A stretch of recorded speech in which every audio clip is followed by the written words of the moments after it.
প্রিয় দর্শক, আমি মুস্তফা দানিশ সবাইকে স্বাগত জানাচ্ছি সম্পাদকীয়তে। আজকের বিষয় শিক্ষক, শিক্ষার্থী ও পরীক্ষা। আর নিয়ে আলোচনার জন্য আমাদের স্টুডিওতে উপস্থিত আছেন doctor M Shamsher Ali, professor emeritus, south east বিশ্ববিদ্যালয়। মাঝখানে আছেন অধ্যাপক ডক্টর সাদেকা হালিম, সাবেক তথ্য কমিশনার, এবং ওই প্রান্তে আছেন শ্যামলী নাসরিন চৌধুরী, প্রধান শিক্ষক, উদ্দীপন বিদ্যালয়, লালমাটিয়া। এছাড়াও চট্টগ্রাম স্টুডিও থেকে আমাদের সাথে রয়েছেন S M Ziaul Haider Henry, প্রধান শিক্ষক, সরকারি মুসলিম হাই স্কুল, চট্টগ্রাম। আলোচনা শুরুর আগেই চলুন দেখিনি এখনকার প্রধান সংবাদগুলো। ধেয়ে আসছে ঘূর্ণিঝড় রোয়ানু। চট্টগ্রাম, মোংলা ও পায়রা বন্দরের 7, কক্সবাজারে 6 নম্বর বিপদ সংকেত। উপকূলবাসীকে নিরাপদ স্থানে সরে যাওয়ার নির্দেশ।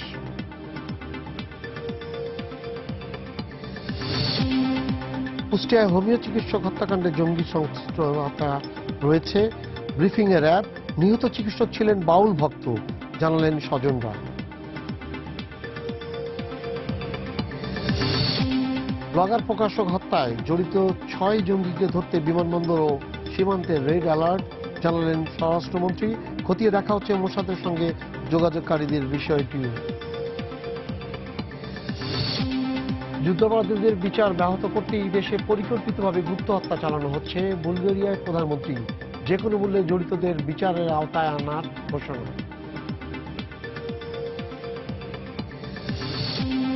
এবং 2 মাসেও শিক্ষার্থী তনু হত্যায় জড়িত কাউকে শনাক্ত করতে পারেনি পুলিশ। আটকে আছে দ্বিতীয় ময়নাতদন্ত প্রতিবেদন। সুষ্ঠু বিচার নিয়ে শঙ্কিত স্বজনরা।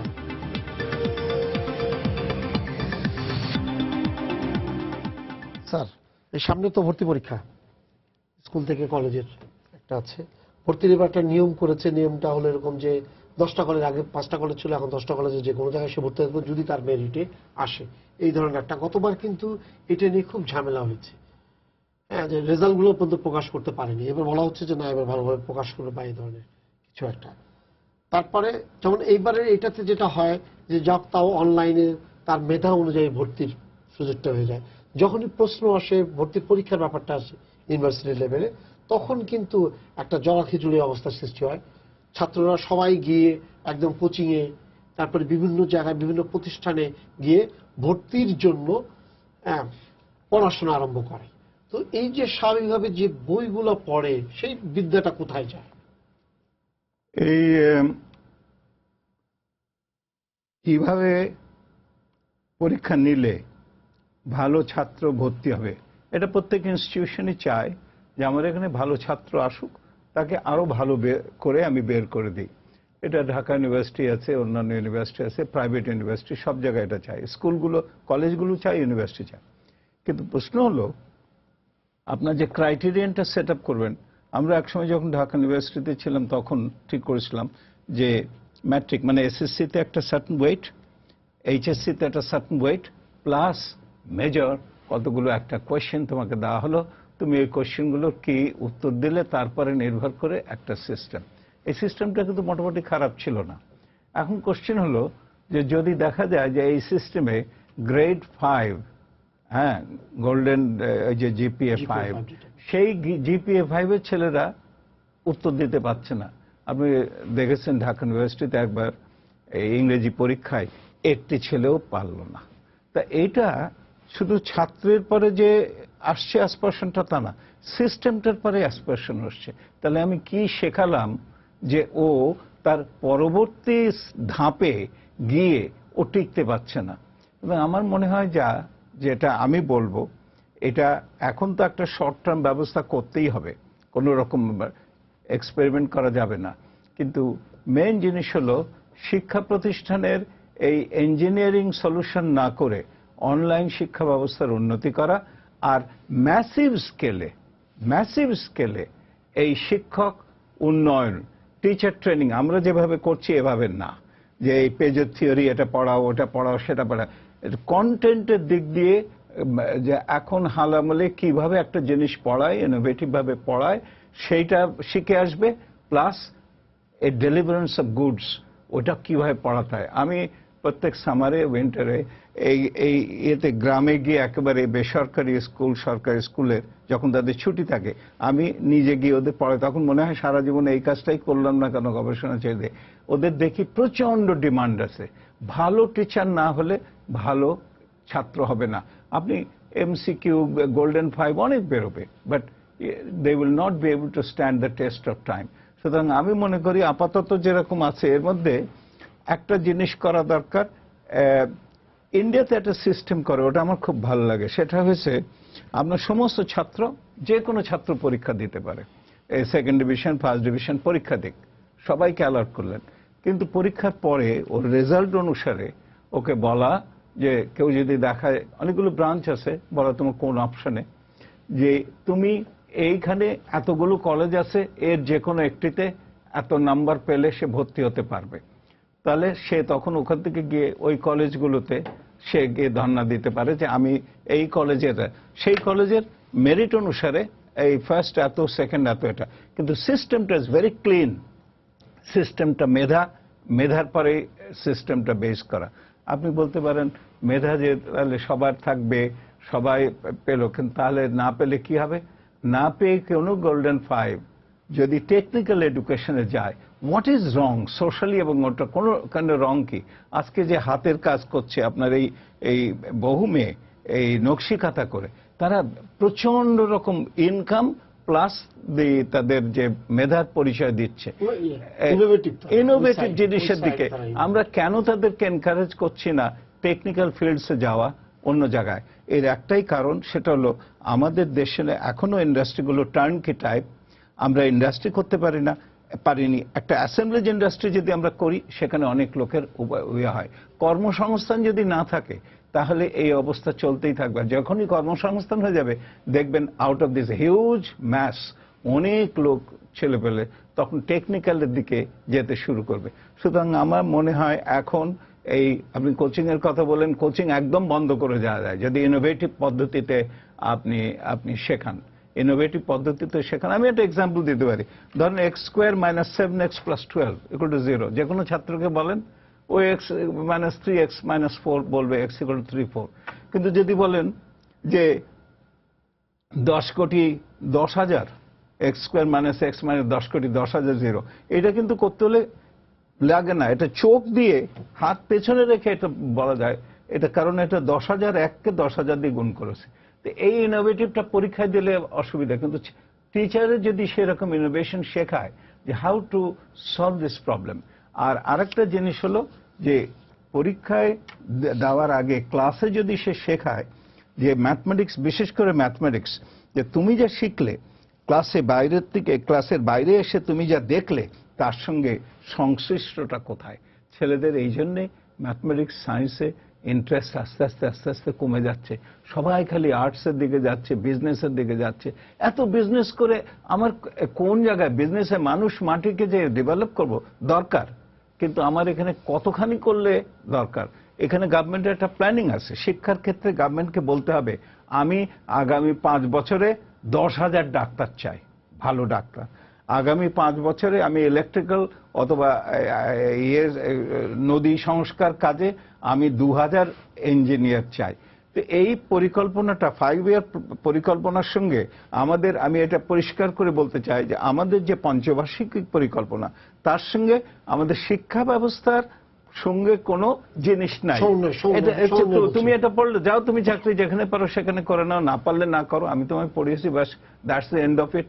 এভাবে অন্য দেশে হয় না। আপা, শিক্ষক এবং শিক্ষার্থীদের মধ্যে সম্পর্কটা এখন কি আগের তুলনায় ভালো আছে? আমি একজন শিক্ষকের পাশে বসে আছি। উনি আমার ছোটবেলার শিক্ষক, উদয়ন বিদ্যালয়ে আমাদেরকে ইতিহাস পড়াতেন, এবং আমি নিজের কাছে খুব গৌরবান্বিত বোধ করছি যে আমি আমার টিচারের পাশে বসে আপনার সাথে অনুষ্ঠান করছি। আমি আপার কাছ থেকে যা শিখেছি, উনি আমাদের ইতিহাস পড়াতেন, আমি বললাম সেই ইতিহাস এবং অন্যান্য বিষয় অন্য যে সকল টিচাররা পড়াতেন, আমার মনে হয় আমার ব্যাচে যারা দেখছেন বা দেখার সুযোগ হবে আপনাদের আবার পরবর্তীতে, এটা যেভাবে আমরা গড়ে তুলেছেন উনি আমাদেরকে, সেজন্য আমরা অনেকে আজকে সমাজে অনেক কিছু দিতে শিখেছি। যেটা স্যার বলছিলেন যে সৃজনশীল শিক্ষার কথা, এবং সেটার মধ্যে কিন্তু টিচারদের অনেক বেশি দায়িত্ব থাকে। টিচাররা যেরকম দায়িত্ব নিচ্ছে, তেমন করে কিন্তু ছাত্রদেরকেও একটা দায়িত্ব নিতে হয় যে আমি কতটুকু শিখতে চাই। কিন্তু টিচারদের বেশি দায়িত্ব থাকে এই কারণেই যে তারা গড়ে তুলছেন, এবং সে কারণেই তাদের যে দায়িত্বটা সেখানে এত বেশি, এত অপরিসীম, সে জায়গাটা কিন্তু সেই সময় শিক্ষকরা অত্যন্ত নিষ্ঠাবান ছিল। আমি নিজেও শিক্ষকতা করি ঢাকা বিশ্ববিদ্যালয় সমাজবিজ্ঞান বিভাগে, অনেক বড় একটা বিভাগে। কিন্তু আমি যখন ছাত্র ছিলাম ঢাকা বিশ্ববিদ্যালয়ে, তখন আমার শিক্ষকদের সাথে যে ধরনের সম্পর্ক ছিল, সেটা আমি বলবো যে না, এখন সে ধরনের সম্পর্কটা নাই। এটা হচ্ছে যে আমরা অনেকগুলো পরিবর্তনের মধ্যে দিয়ে গেছি, আমাদের রাজনৈতিক, সামাজিক এবং অর্থনৈতিক, যার ফলে হচ্ছে যে আমরা সবাই খুব বেশি ব্যস্ত হয়ে পড়েছি। বিশেষ করে যেগুলো রাজধানীমুখী, রাজধানীতে যে সকল বিশ্ববিদ্যালয় আছে, সেখানে ছাত্র শিক্ষকের সাথে সেই ধরনের নিবিড় একটা সম্পর্ক, যেটা আমি মনে করি অবশ্যই বাউন্ডারি থাকা উচিত, কারণ নাহলে আমাদের অনেক ধরনের সমস্যার সৃষ্টি হয়। সেই বাউন্ডারিটাও রেখেও কিন্তু আমরা সেই সময়টা দিতে পারছি না। এটা হয়তো অনেকটা বিশ্বায়নের যুগে আমাদের অনেক ধরনের কাজ করতে হয়, গবেষণা কাজ করছি, আমরা অন্য প্রাইভেট বিশ্ববিদ্যালয়ে পড়াচ্ছি, আমরা নিজের বিশ্ববিদ্যালয়ে পড়াচ্ছি, ক্লাসে আমার ক্লাসে তো 200 ছাত্রছাত্রী, তা আমি কাকে এককভাবে সময় দিব? আমরা সাধারণত ক্লাসের মধ্যেই চেষ্টা করছি সবকিছু বলে দেওয়ার জন্য, তবুও কিন্তু একটা সম্পর্ক তৈরি হচ্ছে। এবং পাবলিক বিশ্ববিদ্যালয়ে কিন্তু যে সকল ছাত্ররা আসছে, তারা কিন্তু একটা ক্যাম্পাস পাচ্ছে, তারা আপনার সবুজ মাঠ দেখছে, গাছ দেখছে, একটা সংস্কৃতি মনে হওয়ার সুযোগ আছে, এখানে ডিবেটিং ক্লাব আছে, নাটক হচ্ছে, আবৃত্তি হচ্ছে, রাজনীতি হচ্ছে, একটা পূর্ণাঙ্গ নাগরিক হিসাবে গড়ে ওঠার কিন্তু অনেক সুযোগ থাকে। এবং টাইম টু টাইম তারা শিক্ষকদের সাথেও তারা আলোচনা করছে। সে তো সম্পর্ক যে একেবারে খুব খারাপ তা আমি বলবো না, তবে আগে যে ধরনের ছিল, অর্থাৎ সেই সময় কিন্তু এই ডিমান্ডগুলো ছিল না সোসাইটিতে। শিক্ষকরা কিন্তু অনেক বেশি সিম্পল লাইফ লিড করে গেছেন এবং এরকম বিশ্বায়নের বাজার অর্থনীতির মধ্যে তারা ঢুকে যাননি। সেই সময় যেহেতু আমাদের অর্থনীতি তখন ধীরে ধীরে পরিবর্তন হচ্ছে, এবং এখন দেখেন যে আমাদের পে স্কেলের একটা পরিবর্তন চলে আসছে। এখন আমি আশা করবো যে এখন শিক্ষকরা অনেক বেশি সময় দিতে পারবেন, কারণ আমাদেরকে বলা হয় যে আমরা কেন বাইরে কাজ করছি। বাইরে কাজ করতে আমরা বাধ্য হয়েছি, কেন সবাই তার জমিদারের পুত্রকন্যা না, তাদেরকে কিন্তু আপনার একক পরিবার না, সেখানে বাবা মা ছেলে মেয়ে সবাইকে নিয়ে একটা সংসার করতে হচ্ছে, তাদের অনেক ধরনের খরচ তাদেরকে বহন করতে হয়। তো সেই ক্ষেত্রে এখন আমরা শিক্ষকরা কিন্তু একটু স্বস্তি নিঃশ্বাস ফেলবেন এবং তারা মনে হয় যে আরো বেশি ক্লাসরুমে তারা নজর দিতে পারবে এবং সম্পর্কটা তৈরি করার পিছনে তারা আমার মনে হয় অনেকটা গুরুত্ব দিবেন। আপা একটু বলবেন আপনার স্কুলে এই প্রতিটা পিরিয়ড কত মিনিট? 40 মিনিট। 40 মিনিটে। আর গড়ে ছাত্রীর সংখ্যা? আমার কম, আমি তো বেশি নেই না, কিন্তু কোন কোন স্কুলে আছে 60 জন 80 জন। আপনার এখানে কত? আমার এখানে 25, বড় জোর 25, 15 থেকে 25। এখন আবার বলেন, শিক্ষার্থীরা যখন ক্লাসে থাকছে, আপনি 40 মিনিটের ক্লাস বলছেন, হ্যাঁ, হয়তো আপনার ইয়াতে হয়তো পরিসরটা ছোট বা কোনো জিনিস আপনি যখন বোঝাচ্ছেন হয়তো তখন বুঝে যাচ্ছে, কিন্তু যখন এটা ব্যাপ্তিটা অনেক বেড়ে যাচ্ছে 60, 100, 150, তখন সব জায়গাতেও বড় নাম করা স্কুল এবং কলেজে কিন্তু এই জিনিসটা মাত্রা রেশিওটা কিন্তু অনেক বেশি। তো তাদের ইয়াতে হলো এরকম যে শিক্ষার্থীরা ওইটুক সময়ের মধ্যে বুঝতে পারে না। তাদের অভিযোগ আসলে এটা কি শিক্ষকরা বুঝাতে পারেন না এই জন্য, না সময় কম এই জন্য, না এতগুলো মানুষকে পড়ানোর জন্য যে পরিবেশ লাগে সেই পরিবেশটা পান না? কোনটার কারণে মানুষ গাইডমুখী অথবা কোচিংমুখী হয়ে যায়? শ্রেণীর কক্ষে পাঠদান, ওই শ্রেণীর কক্ষেও কিন্তু মূল কথা। শ্রেণীর কক্ষে যারা পড়াচ্ছেন তারা কিন্তু গভীরে যেতে পারছেন না, তাদের ভালো করে তাদের উপলব্ধিতে আনতে পারছেন না যে কি তিনি পড়াচ্ছেন। কারণ 40 মিনিট চট করে শেষ হয়ে যায়। কিন্তু পড়াইতে যে আমি একটু উদাহরণ দিই, যে আমার এই যে বহু নির্বাচনী প্রশ্ন যে করতে হবে 40টা, বহু নির্বাচনী প্রশ্ন করতে হলে আমার প্রত্যেকটা গল্প কবিতা লাইন বাই লাইন পড়তে হবে, পড়ে আমার এই প্রশ্নটা করতে হবে। কিন্তু এই কাজটা আমার ছাত্ররা জানে যে ওরা যদি প্রত্যেকটা লাইন রিডিং না পড়ে তাহলে আমার প্রশ্নের উত্তর দিতে পারবে না ওরা। কিন্তু আমি বেশিরভাগ ক্ষেত্রে দেখেছি গাইড বই থেকে শিক্ষকরা তুলে দেন প্রশ্ন। এই যে 40টা প্রশ্ন করতে অন্তত আপনার 80 মিনিট লাগে, তারও বেশি লাগে, এই সময়টা ওনারা ব্যয় করেন না। এই যে একটা টপিকস, একটা বিষয়টাকে প্রতিটি লাইন আলোচনা করে বাচ্চাদেরকে ভেতরে যে বুঝতে সাহায্য করা, এটা করা হয় না ক্লাসে। 80টা বাচ্চাকে তো এটা করা যাবে না। আমরা যারা কম বাচ্চাদের পড়াই 15-20 তারা পারি, তারা পারি। তাহলে আপা হ্যাঁ। এখন এখানে আমার প্রশ্নটা হচ্ছে এরকম যে নামকরা স্কুলগুলো যেগুলো স্কুল অ্যান্ড কলেজ আছে তাদের অধিকাংশ ক্ষেত্রেই কমপক্ষে 80 জন আছে।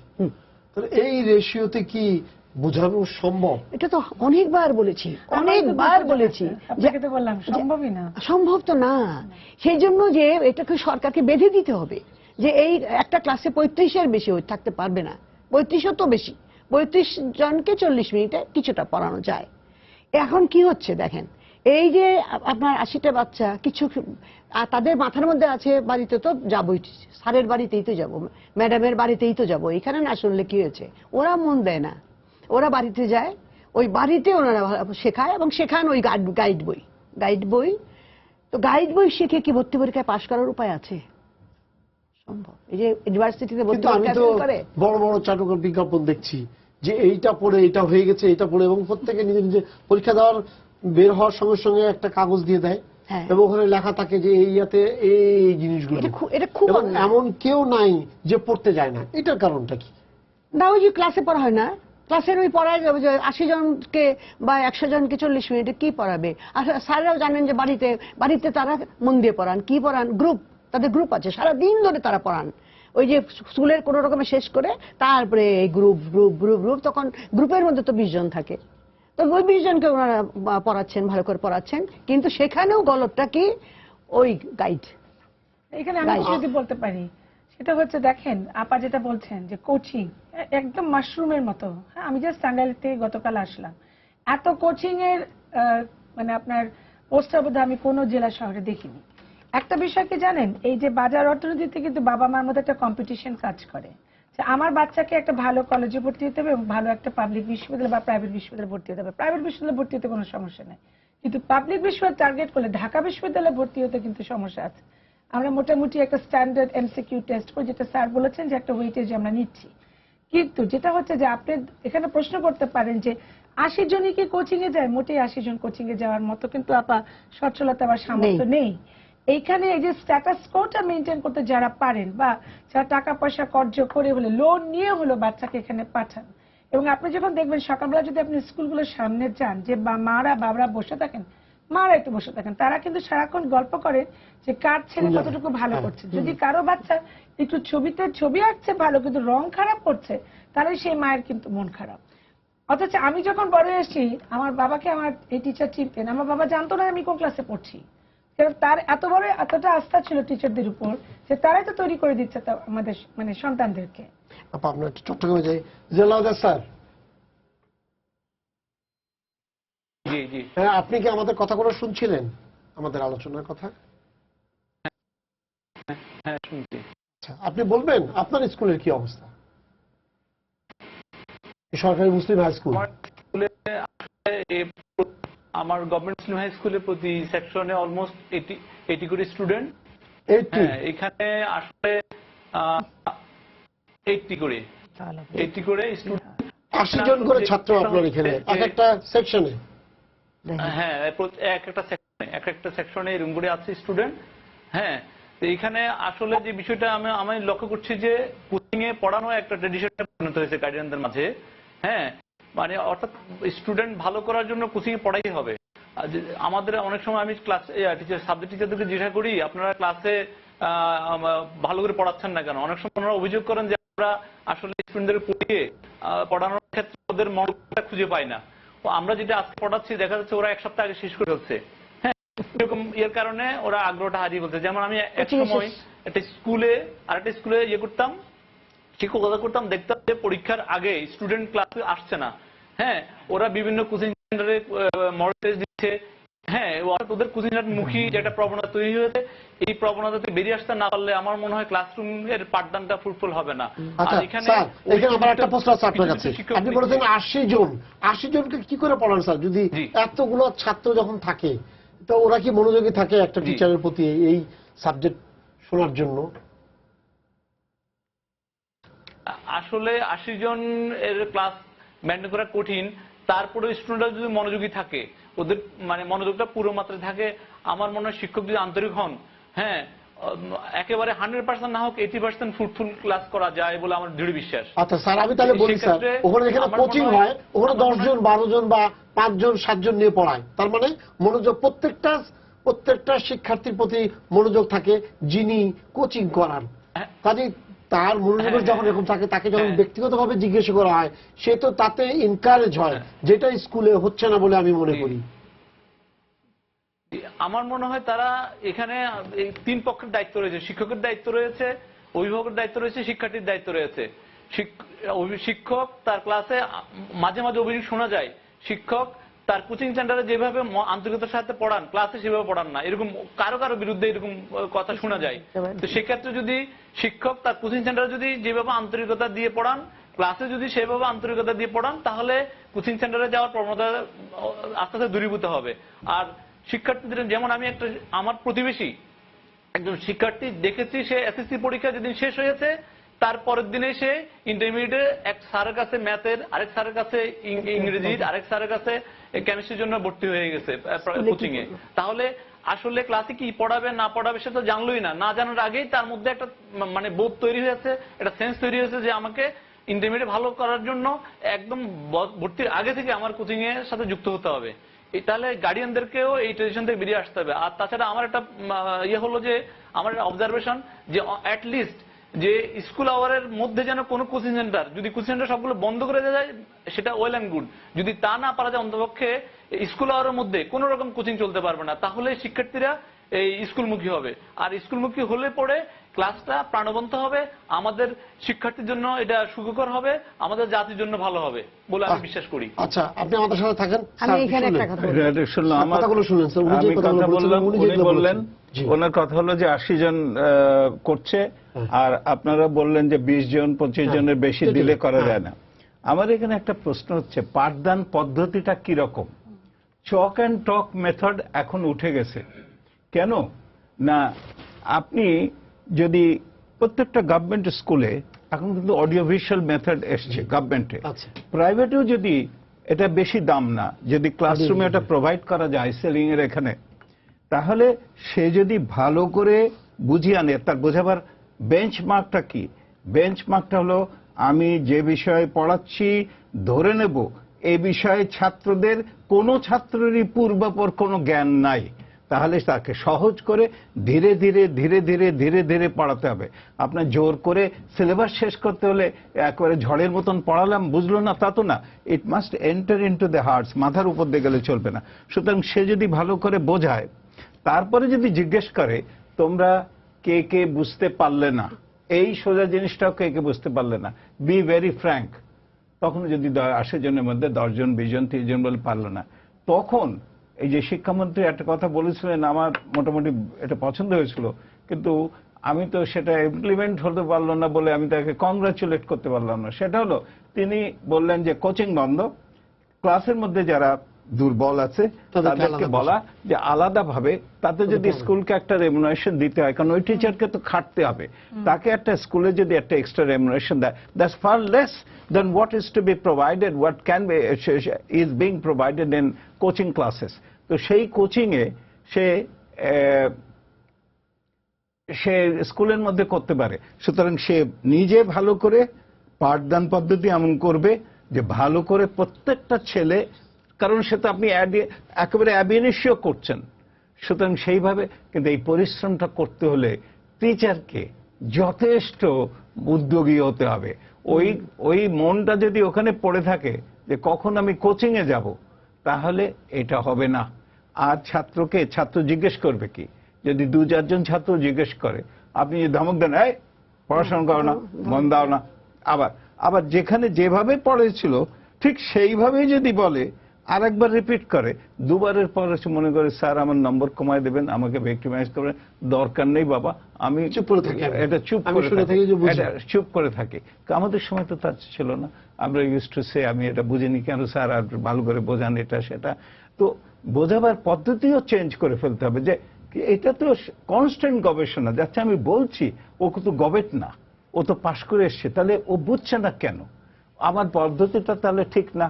আমি যে রিলেটিভিটি পড়াই কি কত সহজে একটা বাচ্চাকে যদি জিজ্ঞেস করেন এটা কি এরকম বল, বড় বল, তাই বা সুন্দর উত্তর দিয়েছো, আচ্ছা এইটা কি বল, এটা কোনটা বড়, এখন এইটা বড়, তাহলে এটা এখন ছোট হয়ে গেল, আচ্ছা এইটা যদি এর পেশে একটা ছোট জিনিস রাখো তাহলে কি এটা বড়, তাহলে কোনো জিনিস একটাকে বড় বলতে পারো একটাকে ছোট বলতে পারো, তখন সে নিজের মুখ দিয়ে বেরিয়ে আসবে না কোনো জিনিসকেই বড় বলতে পারি না, কোনো জিনিসকেই ছোট দেবে, unless I compare with something else. এই যে কথাটা এর বেশি আর বলতে হবে না। এরপরে দেখবেন সে যখন থিওরি অফ রিলেটিভিটি পড়বে আর রিলেটিভ বুঝবে, ওর ইমিডিয়েটলি ওর এইটা একটা কাজ করবে। এই যে পাঠদান পদ্ধতি, এর বলে পেডাগজি। আমাদের এখানে পেডাগজিতে আমি আজ পর্যন্ত দেখি নাই যে একজন টিচার সত্যি করে এসে সে গবেষণা করছে এই নিয়ে যে আমি কি করে ভালো করে ছেলেদেরকে বোঝাতে পারি। এটা হচ্ছে একটা জিনিস। আর কোচিং সেন্টারগুলো বন্ধ করতে হলে আর একটা জিনিস আপনাকে আমাদের এই মাধ্যমের মাধ্যমে বলতে হবে। ব্রিটিশ কাউন্সিলের কাছে, মন্ত্রণালয়ের কাছে আর ব্রিটিশ কাউন্সিলের কাছে আমার একটা অনুরোধ আছে, তারা ব্যবসার খাতিরে যে কোনো ছেলে, এটা তো স্কুল এরকম না যে বছরের মধ্যে 1/3 গেলাম বা ক্লাস 8-এর পরে আর গেলাম না, বাসায় বসে। স্কুল যে কথা ও বল, অ্যাট দ্য কর্পোরেট লাইফ, ওখানে ছেলেদের সঙ্গে মেশা আছে, খেলাধুলো আছে, ডিবেট আছে, স্কুল টিচারদের সঙ্গে ইন্টারাকশন আছে, টিচারদের লাইফ থেকে শিখবার শেখা আছে, যে ভালো গল্প করবে তাদের সেগুলো শিখবে। কিন্তু ব্রিটিশ কাউন্সিলে আপনার কিছু না, আপনি ক্লাস 8-এ, আমি ইংলিশ মিডিয়াম স্কুলে বিশেষ করে এটা, ক্লাস 8-এর পরে তারা ব্রিটিশ কাউন্সিলে গিয়ে নাম লেখাচ্ছে। ব্রিটিশ কাউন্সিল কোন স্কুলে গেলে কি গেলে না কিছু না, কিন্তু আমাদের সময় ছিল একটা সার্টেন অ্যাটেন্ডেন্স না হলে পরীক্ষাই দিতে পারতো না। কারণ তুমি কি পরীক্ষা দিবা, তুমি তো অ্যাটেন্ড করো নাই, তোমার কর্পোরেট লাইফের কোনো জিনিস ফুলফিল হয় নাই। সুতরাং মিনিস্ট্রির থেকে একটা চিঠি যাওয়া দরকার ব্রিটিশ কাউন্সিলে, if someone appears at O level, genius হলে হোক, কিন্তু যদি তাকে একটা মিনিমাম অ্যাটেন্ডেন্স এট স্কুল যদি না হয়, তাহলে তাকে পরীক্ষা দিতে দেওয়া, তাকে তোমরা সিট করতে পারবে না। এটা করলে দেখবেন স্কুল গোয়িং অ্যাক্টিভিটি, এখন স্কুলে 8-এর পরে অধিকাংশ দেখবেন কোচিং এ চলে যায়।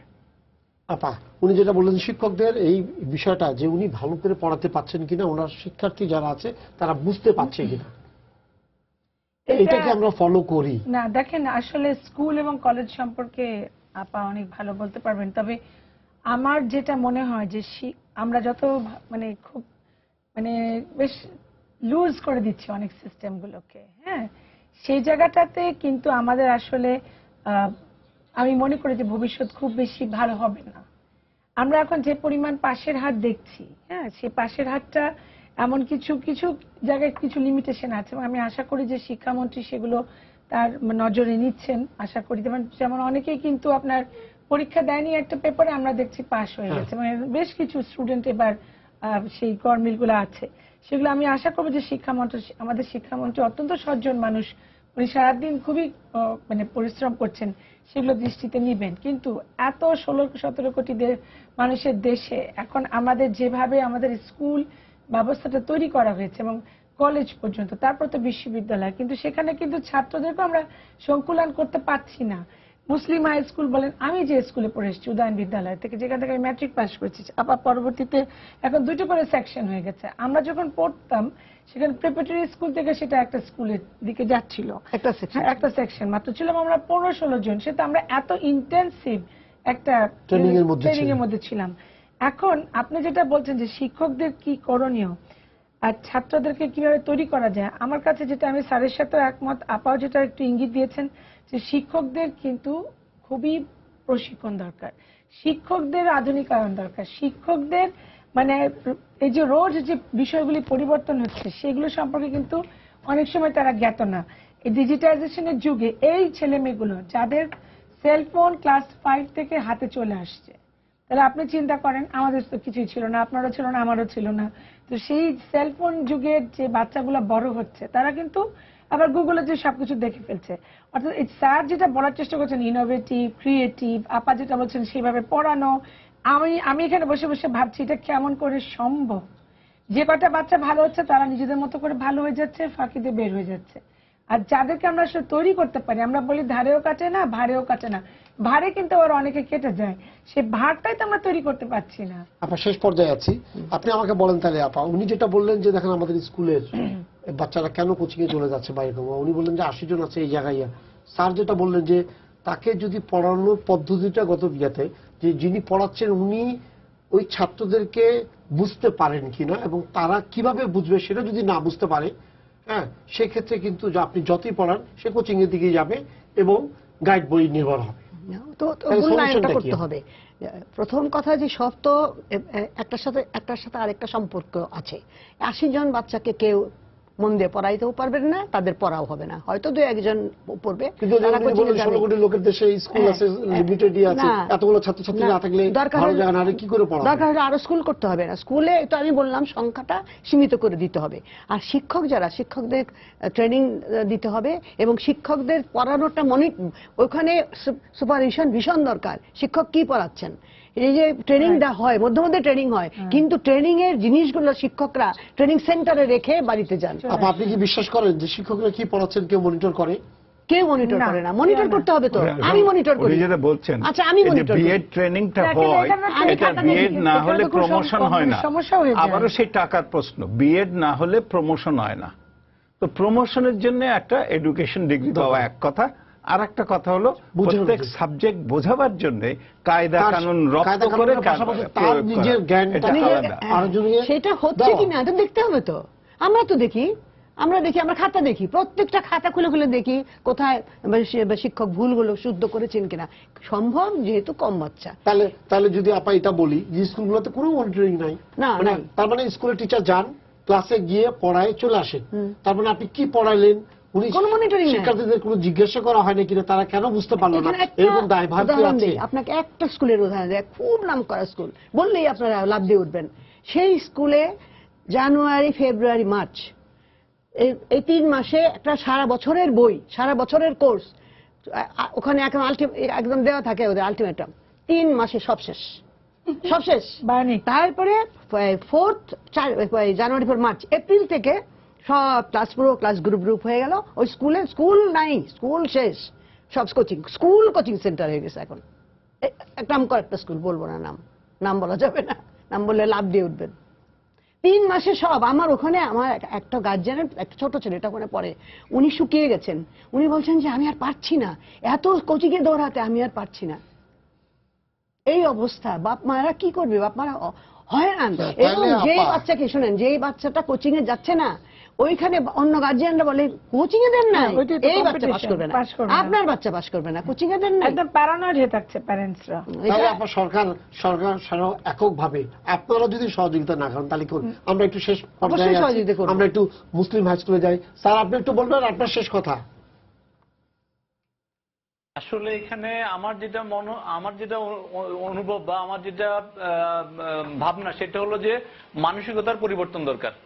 সেখানে শিক্ষকদের মানসিকতার পরিবর্তন দরকার।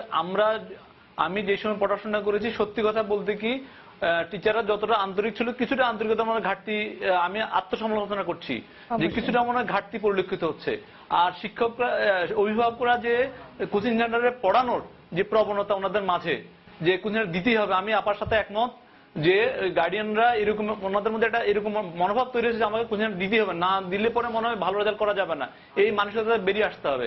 আর তদুপরি যে বাচ্চাদেরকে স্কুলমুখী করার জন্য কোচিং সেন্টারের রাশ টেনে ধরতে হবে, সেটা ব্যক্তিগত পর্যায়ে হোক কিংবা প্রাতিষ্ঠানিক কোচিং সেন্টার হোক, রাশ টেনে ধরতে হবে। নতুবা আমাদের এই যে আমরা যে উদ্দেশ্য নিয়ে আগাচ্ছি, কোয়ালিটি এডুকেশন, সেটা এনশিওর করা সম্ভব হবে না। স্টুডেন্টদেরকে ক্লাসরুম মুখী করতে হবে। আর এখন বর্তমানে যে মাল্টিমিডিয়া পদ্ধতিতে ক্লাস যেন ফ্রুটফুল করা যায়, সেই জন্য ব্যাপক আকারে শিক্ষকদেরকে প্রশিক্ষণের ব্যবস্থা করলে আমার মনে হয় যে স্টুডেন্টরা ক্লাসে আনন্দ পাবে। যেমন মাল্টিমিডিয়া পদ্ধতিতে যেভাবে ক্লাস নেওয়া হচ্ছে, বিভিন্ন তথ্য উপাত্ত সরাসরি প্রদর্শন করে স্টুডেন্টদের পার্টিসিপেটরি মেথডটা এনশিওর করা হয়, সেক্ষেত্রে স্টুডেন্টরা ক্লাসটা আনন্দমুখর হবে। এটা এনশিওর করার জন্য অবশ্যই কোচিং সেন্টারকে বন্ধ করতে হবে। এবং শুধু আমি বলবো যে যেগুলো প্রাতিষ্ঠানিক কোচিং সেন্টার সেটা না, শিক্ষক পর্যায়ের কোচিং বন্ধ করতে হবে। ঠিক আছে, আপনাকে ধন্যবাদ, আমাদের সময় শেষ হয়ে গেছে। হ্যাঁ পাশাপাশি আপনাদের ধন্যবাদ আছে স্যার। উনি যেটা বললেন যে তার মানে হলো যে কোচিং সেন্টারগুলো বন্ধ করাটা একদম জরুরি। কোচিং সেন্টার এবং গাইড, সঙ্গে গাইড বলে, এবং গাইড, সঙ্গে গাইড আছে, এবং এইটার বিকল্প এবং গার্জিয়ানদের মানসিকতা তবে এখানে পরিবর্তন হবে। শুনেন, এখানে পাশাপাশি coaching- শিক্ষকদেরকে তার শিক্ষার্থীদেরকে বুঝতে হবে হ্যাঁ। তারা কিভাবে পড়াশোনাটা রপ্ত করতে পারবে। রাইট। এটা প্লাস রাষ্ট্রের একটা পরিকল্পনা দরকার যে over a period of time তারা কোন বিষয়ে কতগুলো লোক চায়, সেই বিষয়ে সেইরকম ভাবে কিন্তু শিক্ষক ট্রেনিংও সেভাবে করতে হবে। কাজ করতে হবে। আপনাদেরকে ধন্যবাদ। স্টুডিওতে আসার জন্য সময় শেষ হয়ে গেছে। সবাইকে শুভেচ্ছা জানিয়ে শেষ করছি আজকে সম্পাদকীয়। আগামীকাল আবারও দেখা হবে রাত 10টায়। দেখার আমন্ত্রণ রইল। শুভরাত্রি।